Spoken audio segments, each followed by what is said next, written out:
There's a big development in the Mueller investigation. He has now impaneled a grand jury. Now, yesterday, the Wall Street Journal first reported that Mueller, whose team of prosecutors has swelled to 16 in recent weeks, now has a dedicated pool of 23 grand jurors charged with examining subpoena documents, listening to witness testimony, and ultimately deciding whether criminal charges are warranted. So, now what's this about? What does this mean? Now, for one, it's a separate investigation than the one that's actually going on in Michael Flynn. So now there are two grand juries related to this. Now, the existence of a grand jury also indicates that Mueller could be pursuing criminal charges, even if the target of his investigation and the channels he might take remain a mystery. Mueller also has subpoena powers and can compel witnesses to testify before this grand jury, which could also vote on whether or not to indict any of the subject of his investigations. Again, all of this is according to that Wall Street Journal report. And I'm going to kind of explain what that means and what they're actually looking at, and why I actually think that this is now finally turned into a real investigation and not just, the investigation into Russian, vote meddling. Okay. Now, the top level legal talent that Mueller continues to accumulate, most recently Greg Andres of the New York law firm Davis and Polk and Wardwell, left his partnership to join this team. So this guy is apparently he's a heavyweight, okay? And they're looking to do a real investigation that's going to take a long time, past 2018. Now, this is important because of the scope. Mueller he's done looking at, essentially done looking at Russian meddling in the election. He's done looking at the election, and this is according to CNN. The federal probe into alleged ties between Trump campaign and Russia has now expanded to focus on possible financial crimes, including those not necessarily related to the 2016 presidential campaign. So again, I looked into, look, you guys know my opinion on the whole Russian meddling thing. Now they're looking into Trump's finances. Now they're looking into his financial corruption. Now that is far more interesting of a question than whether or not the Russians had somehow, did enough propaganda or something to tilt it towards Donald Trump instead of Hillary Clinton, which they did a poor job, of course, in doing so. If they had even, when it comes to the 3 million people who voted for Hillary Clinton, they actually did a poor job on that. But anyway, again, this is much, much bigger than this originally started. Okay, because when you're looking into Trump's corruption, Trump is a corrupt motherfucker. You're going to find something. Okay, so now more details. Now, the FBI is reviewing financial records related to the Trump organization, as well as Trump, his family members, including Donald Trump Jr., and campaign associates. They combed through the list of shell companies and buyers of Trump brand real estate properties and scrutinized a roster of tenants at Trump Tower, reaching back more than a half a dozen years. They've also looked at the backgrounds of Russian business associates connected to Trump surrounding the Miss Universe pageant from 2013. And CNN, of course, could not determine whether the review has included his tax returns. Now, that's also very interesting. Well, where are those tax returns? Why are they not released? You're not under audit. The IRS said, you know what? That's bullshit. You can release your taxes anytime. No, not going to release my taxes at all. I'm still under audit. And he still continues pushing that ridiculous lie, which is bullshit. Now, in last month, Bloomberg had also reported that Mueller was looking into Trump's past business transactions, including purchases from Russian buyers at Trump properties. Now, why would that actually mean anything? Well, they're looking at possible money laundering. And that's, of course, something that's very worthy of looking into. Now, the CNN, of course, the 2013 Miss Universe pageant in Moscow, of course, they looked at. Also a Soho development involving Russian associates and Trump's 2008 sale of a Florida mansion to a Russian oligarch. So there's all of that. Now, another person of interest is Carter Page. In fact, I'm going to go through later on and tell you who the people of interest are in this investigation. But look, This is, again, this I believe is a real investigation. This is where they're actually going to find something. If you're going to look into corrupt financial dealings, impossible money laundering, and other financial crimes, that's the play. That's how you're going to nail Trump with something. Okay, this isn't about Russian hacking. This is about corrupt financial deals that could have you beholden to wealthy people that just happen to be Russian. Okay, now for me, I'm starting to get more and more convinced that there is some sort of a financial deal with Russian oligarchs.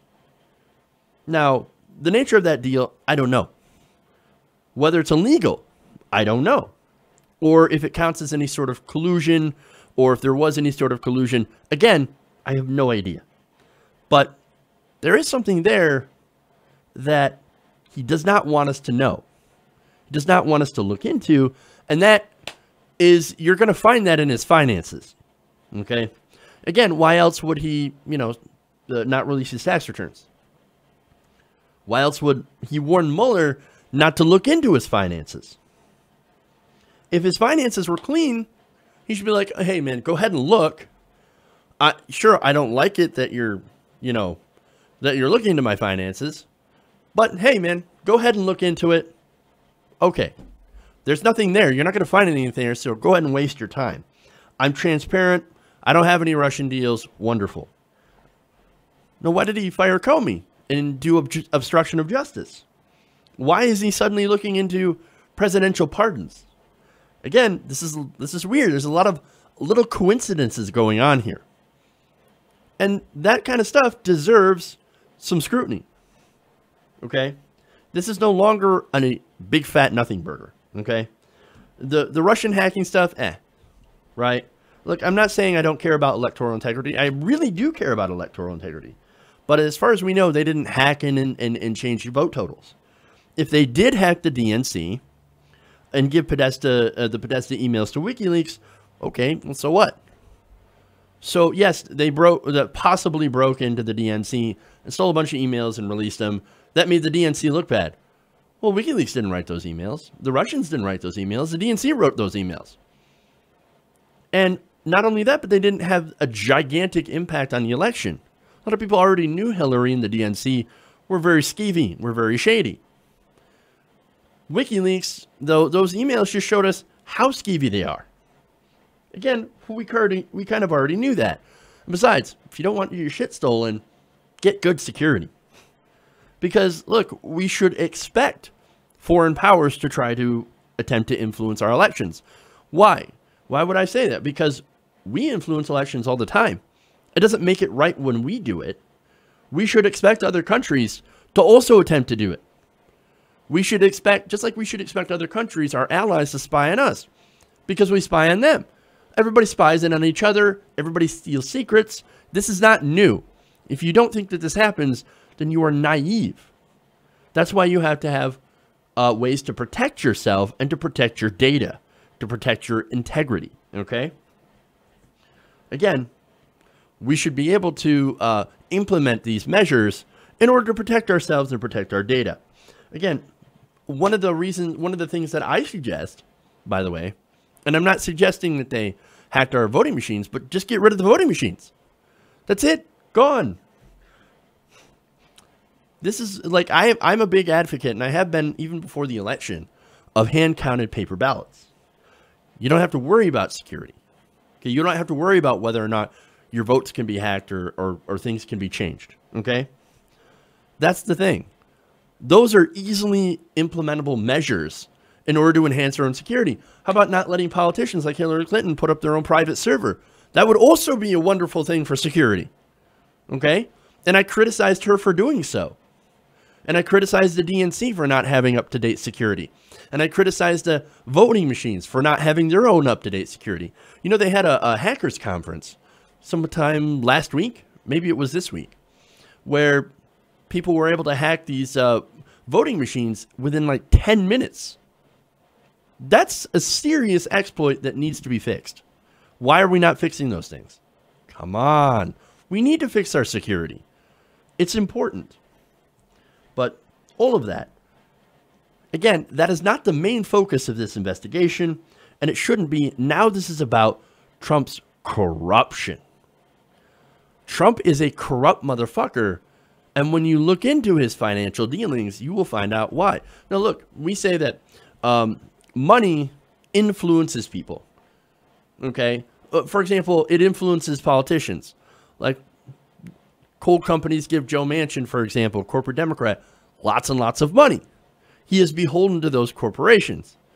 So is it that far out to say that, okay, if a few Russian oligarchs that happen to be connected to Putin give Trump money or have a financial deal with Donald Trump, you don't think that Donald Trump's going to be beholden to those to those people who he owes money? Come on. Let's think about this for a second here. All right? But anyway, again, you're going to nail him on this corruption because there has got to be something there. You don't think they'll find anything? Again, this is a guy who worked with alleged mobsters, okay, who used some of these purchases to allegedly launder money. That's what the investigators are looking into, both at whether financial laws were broken and whether or not there were any dealings that could put the president or his associates in any sort of compromising positions. And again, there are some people that they're looking at that have already found to have been in compromising positions. You have Paul Manafort, former campaign chairman. You also have Michael Flynn, former national security advisor. You have Carter Page, cited by Trump as a national security advisor. And, of course, you have Roger Stone. Now, according to current and former officials, Paul Manafort has decades of doing business with foreign regimes for reputations with corruption. The focus now for investigators, according to CNN, is whether or not Manafort was involved in money laundering or tax violations in his business dealings with pro-Russian parties in Ukraine. He has also been drawn into a related investigation of his son-in-law's real estate business dealings, some of which he has invested in. Flynn also drew suspicions in late 2016 when spy agencies collecting the communications of Russian ambassador Sergei Kislyak. Now, again, you might say, oh my God, we're spying on Russian communications. Russians also spy on our communications. We spy on each other. That's kind of what we do. Okay. Now, Kislyak, of course, had spoken to Flynn. Flynn spoke to Kislyak, had meetings. And in one of them, they had discussed the subject of U.S. sanctions on Russia. Russia would like those sanctions gone. Our Secretary of State, Rex Tillerson, would also like those sanctions gone. There's a political motive here. Oh, and look, Flynn is, of course, was on the Trump campaign at that time, was a surrogate for Trump. Oh, look at that. He has access. Talk to the ambassador. Hey, man, maybe you should talk to Trump and, you know, see what you can do about those sanctions if you guys win. Now, whether or not they promise to do to help Trump win, that's what we're looking into. That's what the collusion stuff's about. And if they had received any sort of information, for example, damaging information on Hillary Clinton that could have gone to help the campaign, that would be considered a campaign contribution by a foreign entity, and that would, of course, be illegal under campaign finance law.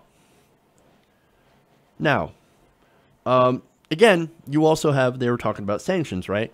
I mentioned Rex Tillerson, who is the Secretary of State, would like to get rid of those sanctions too. Well, why? How does that help him? Well, Rex Tillerson was a former CEO of ExxonMobil. ExxonMobil wanted to do a $500 million deal with Russia. It's an oil deal. And not only that, but during Tillerson's tenure as CEO of ExxonMobil, they were found to have violated Russian sanctions and had been fined $2 million. Now, that's of course, that's like pennies to them. They're $1 billion business or multi-billion dollar business. But at the same time, they violated Russian sanctions.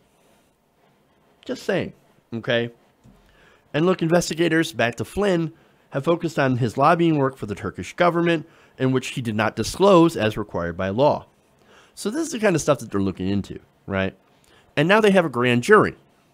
So it's gotten very, very serious. Now, just because there's a grand jury doesn't mean that there will be an indictment or anything. It all depends on the evidence that they find on whether or not that is linked to Donald Trump. Okay? And look, if they don't find anything, which I think is a very slim possibility, okay. If they don't, then this Russian investigation will have been a big waste of time, and I'll be the first one to admit. And I'll be like, okay, hey, man, it turns out I was wrong. There was no collusion with Russia. There was no any sort of deals. Okay, wash our hands of it, gone, right? I don't think that's going to happen. But again, I am very skeptical, or I have been very skeptical of the Russian investigation from the first. And look, there were reasons because of that. One of them is because I know that the Democrats have been trying to use that as a smokescreen, as a cover to cover for Hillary Clinton's embarrassing loss to Donald Trump. I know that. And I know that the media goes on and on and on about it. I report maybe a story every once in a while when there's a huge, huge development, because I think that that's an important part of actual news. You may not like it, but I believe that my job is to report news. This is kind of newsworthy, at least in my opinion. But again, I understand the frustration of the constant media attention on it. But again, if something is important, you can't really blame me for wanting to do a story on it every once in a while. Now, I also know that some of the news and some of the media has been rightly criticized for releasing false information and having to go back and correct their stories. I understand that as well. So there are plenty of reasons to be skeptical of this. But Mueller, it's not like this guy's not a straight shooter, okay? Mueller is a heavy investigator. They brought in this guy to find out what the hell is going on, in Trump's words. Now, another, of course, criticism here, and that I forgot to mention earlier, is that some neocons and neoliberals want to use this Russia stuff as a pretext for at least a proxy war. Or maybe something more disastrous than a proxy war. Again, I'm not in favor of starting any wars. I'm not in favor of beating the war drums. I'm not in favor of covering for Hillary Clinton. Okay? I'm not in favor of any of that bullshit. I'm not in favor of 24/7 inundating the media with Russia, Russia, Russia. I'm not in favor of any of that. What I'm in favor of is getting towards the truth. Now, whatever may come out from this investigation, again, Trump might be super, super guilty of financial crimes. He might be guilty of colluding with the Russian government. And look, they might even come out that you know, they got something of value from the Russian government, or none of that could be true. We don't know. What we're trying to do is we're trying to find things out. Now, like I said, my personal feeling is that there is something there. But personal feelings do not trump facts. So again, while I think that there may be something there, that doesn't necessarily mean there is something there. So that's why this investigation is super important. And now that they're looking into his financial corruption, that is really important. That is very, very significant. And I'm very, very looking forward to seeing what happens and what comes from this investigation. Now, it's going to take a long time. They need to take their time, do their due diligence, and really look into what's actually going on and finding all the facts and all the information that they can find. Okay, I want them to do their homework. I want them to do this right so they can find out the truth, whichever way it may lie. And again, that's what this investigation should be about. Not to score political points, but to get to the truth and to the heart of the matter. And that, I think, is the most important thing. Hey, everybody. Thanks for watching this video. If you want to see more like this, please hit the subscribe button below. And if you want to support truly independent progressive media, please consider becoming a patron at patreon.com/TYTNation.